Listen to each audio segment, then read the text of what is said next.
नमस्कार। आकाशवाणी से प्रस्तुत है समाचार प्रभात।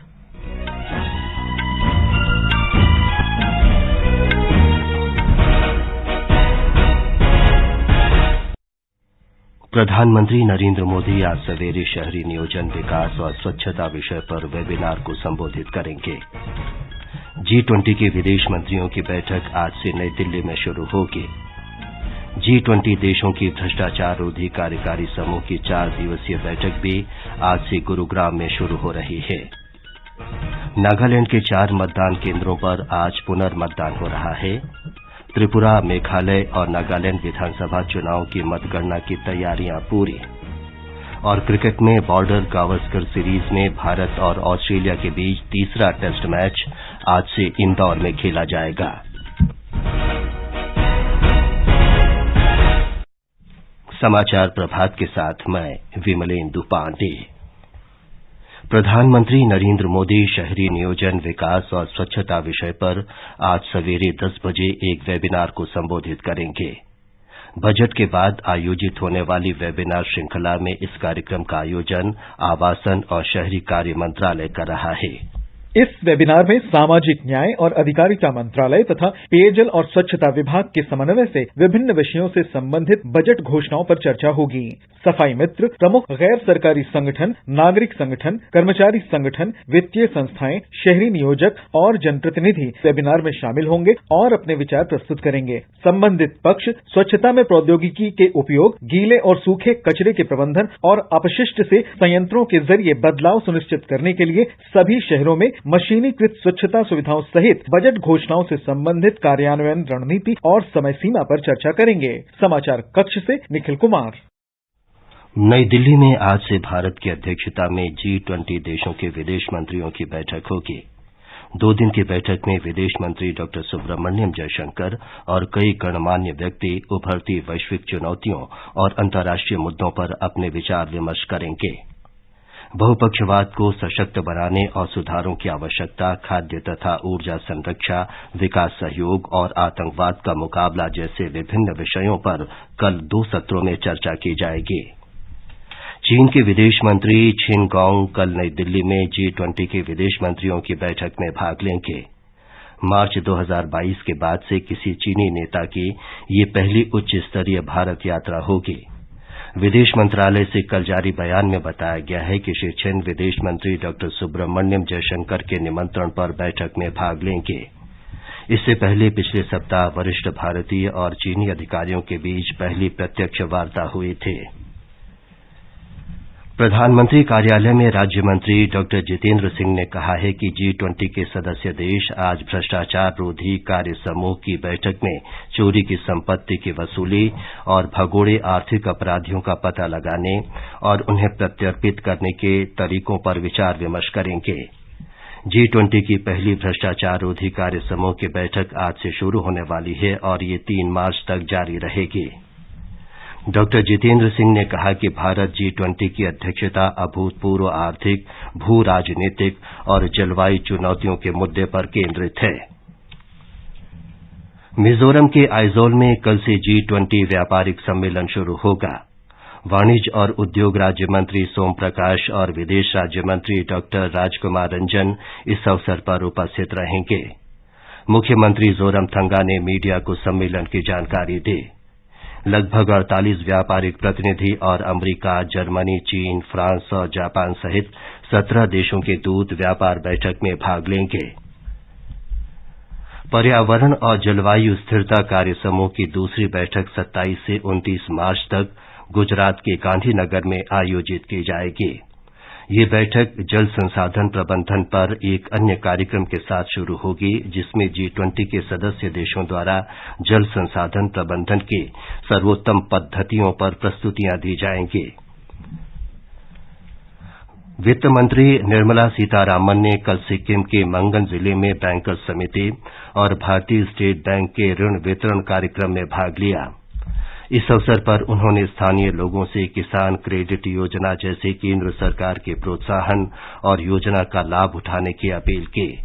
उन्होंने महिला सशक्तिकरण की विभिन्न केंद्रीय योजनाओं पर प्रकाश डाला।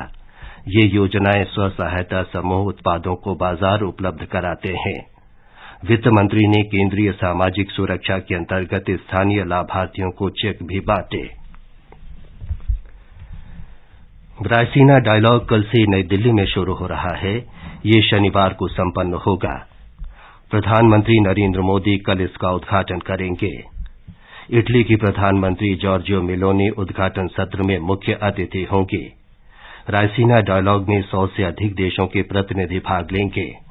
इनमें कई प्रतिनिधि मंत्रालयों, उद्योग, प्रौद्योगिकी क्षेत्र और रणनीतिक विशेषज्ञता से जुड़े होंगे। इस वर्ष का ये संवाद भारत की G20 की अध्यक्षता की पृष्ठभूमि में हो रहा है। रायसीना डायलॉग वैश्विक राजनीति और कार्यनीति जैसे विषयों पर संवाद का भारत का प्रमुख कार्यक्रम है। पिछले 8 वर्षों में रायसीना डायलॉग का प्रभाव क्षेत्र निरंतर बढ़ा है और ये आयोजन अंतर्राष्ट्रीय मुद्दों पर वैश्विक सम्मेलन के रूप में प्रतिष्ठित हुआ है। ये समाचार आकाशवाणी से प्रसारित किए जा रहे हैं। डिजिटल बैंकिंग का है जमाना, टाइम है बचाना। डिजिटल बैंकिंग है आसान, करो चाहे कोई भुगतान, एनी टाइम एनीवेयर, सेफ है, फास्ट है, हर पेमेंट उंगलियों पे सेट है। लेन देन के हैं ऑप्शंस कई, IMPS, NEFT, UPI भी। 24 घंटे करते ये काम, पेमेंट आसान और रहे आराम। RBI कहता है जानकार बनिए, सतर्क रहिए।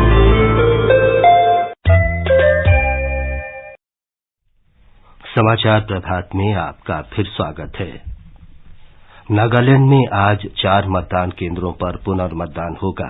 ये मतदान केंद्र न्यू कॉलोनी, पांगटी, जाबोका और 500 ईस्ट विंग है। मतदान सुबह 7 बजे से शाम 4 बजे तक चलेगा। इस बीच त्रिपुरा, मेघालय और नागालैंड में कल की मतगणना की तैयारियां की जा रही हैं। मतगणना सुबह 8 बजे से शुरू होगी। छत्तीसगढ़ विधानसभा का बजट सत्र आज से आरंभ होगा। ये सत्र राज्यपाल विश्वभूषण हरिचंदन के अभिभाषण के साथ शुरू होगा। मुख्यमंत्री भूपेश बघेल 6 मार्च को अगले वित्त वर्ष का बजट पेश करेंगे। श्री बघेल के पास वित्त मंत्रालय का प्रभार भी है। बजट सत्र में सदन की 14 बैठकें होंगी और 24 मार्च को ये संपन्न होगा। मध्य प्रदेश सरकार आज विधानसभा में बजट प्रस्तुत करेगी। हमारे संवाददाता ने बताया है कि राज्य के वित्त मंत्री जगदीश देवड़ा पहली बार पेपरलेस बजट पेश करेंगे। सत्तारूढ़ भाजपा सरकार के मौजूदा कार्यकाल का आखिरी बजट होने के कारण इस बार सभी की निगाहें बजट पर लगी हैं। वित्त मंत्री जगदीश देवड़ा पहली बार सदन में बजट भाषण की छपी हुई कॉपी के स्थान पर अपना आईपैड लेकर आएंगे। मंत्रियों और अन्य सभी विधायकों को भी बजट भाषण पढ़ने के लिए आईपैड दिए जाएंगे। इतना ही नहीं, मीडिया को भी बजट की सॉफ्ट कॉपी उपलब्ध कराई जाएगी। उधर नेता प्रतिपक्ष डॉक्टर गोविंद सिंह ने डिजिटल बजट का विरोध किया है। उन्होंने कहा कि राज्य के सभी विधायकों को पूरी तरह से डिजिटल तकनीक की जानकारी नहीं है। संजीव शर्मा, आकाशवाणी समाचार, भोपाल। सिविल लेखा दिवस आज नई दिल्ली में मनाया जाएगा।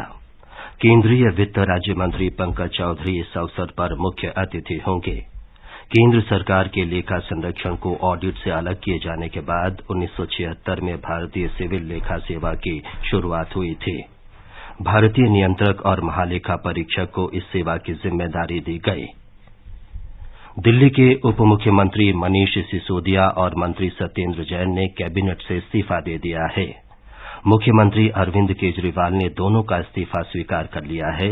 मनीष सिसोदिया को दिल्ली आबकारी नीति से संबंधित भ्रष्टाचार के मामले में केंद्रीय अन्वेषण ब्यूरो ने गिरफ्तार किया है।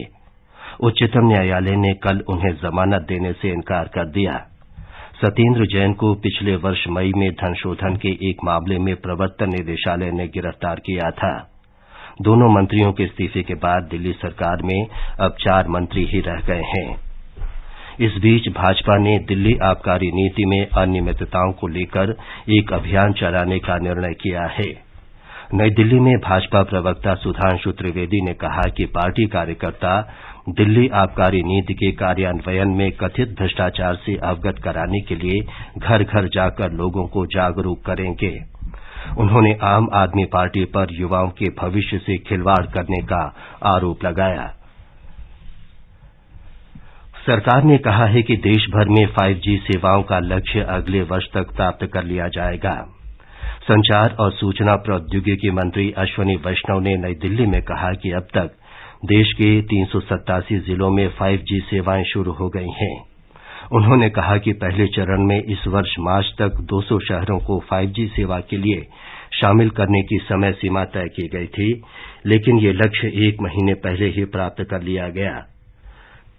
श्री वैष्णव ने प्रस्तावित दूरसंचार विधेयक की संसद के आगामी सत्र में पारित होने की आशा व्यक्त की। डेनमार्क के क्राउन प्रिंस फ्रेडरिक और क्राउन प्रिंसेस मैरी ने कल नई दिल्ली में राष्ट्रपति द्रौपदी मुर्मू से मुलाकात की। इस अवसर पर राष्ट्रपति ने कहा कि पिछले कुछ वर्षों में भारत डेनमार्क के संबंध काफी प्रगाढ़ हुए हैं।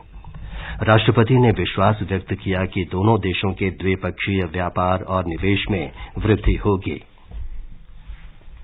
केंद्र शासित प्रदेश जम्मू कश्मीर में कल दक्षिण कश्मीर के पुलवामा जिले के अवंतीपोरा इलाके में सुरक्षा बलों ने एक मुठभेड़ में 2 आतंकवादियों को मार गिराया। सेना, जम्मू कश्मीर पुलिस और केंद्रीय रिजर्व पुलिस बल के संयुक्त दल ने विशेष सूचना मिलने पर इलाके की घेराबंदी की थी। गोलीबारी में सेना के 2 जवान गंभीर रूप से घायल हो गए। इनमें से एक जवान की बाद में मृत्यु हो गई। भारत और ऑस्ट्रेलिया के बीच तीसरा क्रिकेट टेस्ट मैच आज से इंदौर के होलकर स्टेडियम में खेला जाएगा। 4 मैचों की श्रृंखला में भारत ने नागपुर और दिल्ली में जीत दर्ज कर 2-0 की बढ़त बनाई हुई है। युवा कार्यक्रम और खेल मंत्री अनुराग सिंह ठाकुर आज नई दिल्ली के इंदिरा गांधी स्टेडियम में 3 दिवसीय अखिल भारतीय ताइक्वांडो चैंपियनशिप का उद्घाटन करेंगे। चैंपियनशिप का आयोजन भारत कोरिया राजनयिक संबंधों के 50 वर्ष पूरे होने के मौके पर किया जा रहा है। ये समाचार हमारी वेबसाइट newsonair.gov.in/hindi पर भी उपलब्ध हैं। और अब समाचार पत्रों की सुर्खियों के साथ हैं देवेंद्र त्रिपाठी। धन्यवाद विमलेंदु। दिल्ली सरकार के 2 मंत्रियों मनीष सिसोदिया और सत्येंद्र जैन का इस्तीफा अखबारों की बड़ी खबर है। जनसत्ता लिखता है, गिरफ्तारी के 9 महीने बाद सत्येंद्र जैन और 2 दिन बाद मनीष सिसोदिया ने इस्तीफा दिया है।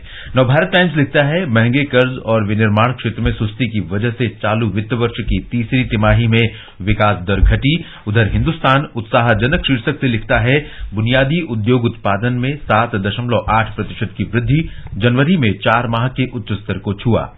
दैनिक जागरण की खबर है, चंद्रयान 3 के लिए क्रायोजेनिक इंजन का सफल परीक्षण हुआ। इस अभियान के लिए रॉकेट में इस्तेमाल होगा CE-20 क्रायोजेनिक इंजन। आतंक पर नकेल शीर्षक से राजस्थान पत्रिका का कहना है, भोपाल उज्जैन ट्रेन विस्फोट में 7 आतंकियों को फांसी की सजा। राष्ट्रीय अन्वेषण अभिकरण NIA ने अदालत को बताया कि युवाओं को जिहाद के लिए उकसाते थे। आतंकी संगठन ISIS से भी जुड़े थे तार। उधर अमर उजाला का कहना है, कश्मीरी पंडित के हत्यारे सहित 2 आतंकी हुए ढेर। पुलवामा में 12 घंटे चली मुठभेड़ में शिमला के जवान पवन कुमार शहीद। दैनिक भास्कर बड़ी जिम्मेदारी शीर्षक से लिखता है, रूस, चीन और पश्चिम के टकराव में अटक रहा दिल्ली का शांति फॉर्मूला। G20 विदेश मंत्रियों की बैठक आज से। बैठक के जरिए रूस यूक्रेन शांति फॉर्मूला बनाने की होगी कवायद। राजस्थान पत्रिका की खबर है, ब्रिटेन में अब पाकिस्तान जैसा संकट, हरी सब्जियों की हो रही है बाजारों में राशनिंग। ब्रिटेन में 1 साल में 300% तक बढ़े हैं टमाटर के दाम। दैनिक जागरण का कहना है, प्याज की घटी कीमतों से परेशान किसानों को राहत देने के उद्देश्य से सरकार ने सरकारी एजेंसी नेफेड को तत्काल प्रभाव से प्याज की खरीदारी करने का निर्देश दिया। चालू सीजन में प्याज के निर्यात पर भी कोई प्रतिबंध नहीं। अंत में मुख्य समाचार एक बार फिर। प्रधानमंत्री नरेंद्र मोदी आज सवेरे शहरी नियोजन, विकास और स्वच्छता विषय पर वेबिनार को संबोधित करेंगे। G20 के विदेश मंत्रियों की बैठक आज से नई दिल्ली में शुरू होगी। G20 देशों की भ्रष्टाचाररोधी कार्यकारी समूह की 4 दिवसीय बैठक भी आज से गुरुग्राम में शुरू हो रही है। नागालैंड के 4 मतदान केंद्रों पर आज पुनर्मतदान हो रहा है। त्रिपुरा, मेघालय और नागालैंड विधानसभा चुनाव की मतगणना की तैयारियां पूरी। और क्रिकेट में बॉर्डर गावस्कर श्रृंखला में भारत और ऑस्ट्रेलिया के बीच तीसरा टेस्ट मैच आज से इंदौर में खेला जाएगा। इसके साथ ही समाचार प्रभात का ये अंक समाप्त हुआ। नमस्कार।